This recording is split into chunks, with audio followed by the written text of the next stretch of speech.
नमस्कार लाडक्या बहिणींनो, ई-केवायसी दुरुस्तीसाठी आता 30 एप्रिलपर्यंत मुदतवाढ देण्यात आली आहे। लाडक्या बहिणींना शासनाचा दिलासा मिळाला आहे। मुख्यमंत्री माझी लाडकी बहीण योजनेतील ई-केवायसी दुरुस्तीसाठी आता गव्हर्नमेंटने 30 एप्रिलपर्यंत मुदतवाढ देण्याचा महत्त्वपूर्ण निर्णय घेतला आहे। महिला व बालकल्याण विकास मंत्री अदितीताई तटकरे यांनी बुधवारी ही माहिती आपणास दिली आहे। यापूर्वी ई-केवायसी करण्याची अंतिम तारीख 31 मार्च होती, पण आता ती वाढवून 30 एप्रिलपर्यंत वाढवण्यात आली आहे।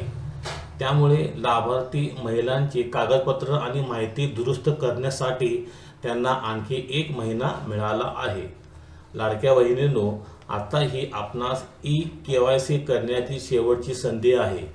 मुख्यमंत्री देवेंद्र फडणवीस, उपमुख्यमंत्री एकनाथ शिंदे आणि उपमुख्यमंत्री सुनेत्रा पवार यांच्या सूचनेनुसार ही वाढ देण्यात आली आहे।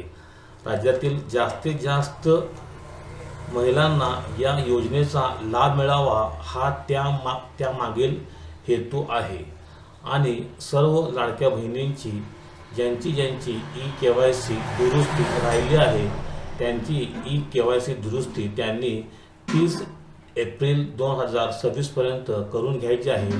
लाडक्या बहिणींनो, ही माझ्या चॅनलवर ई-केवायसी दुरुस्त करण्यासाठीची सगळ्यात पहिली अपडेट होती। तरी हा माझा व्हिडिओ आवडला असल्यास माझ्या चॅनलला लाईक करा, शेअर करा आणि सबस्क्राईब करा। धन्यवाद।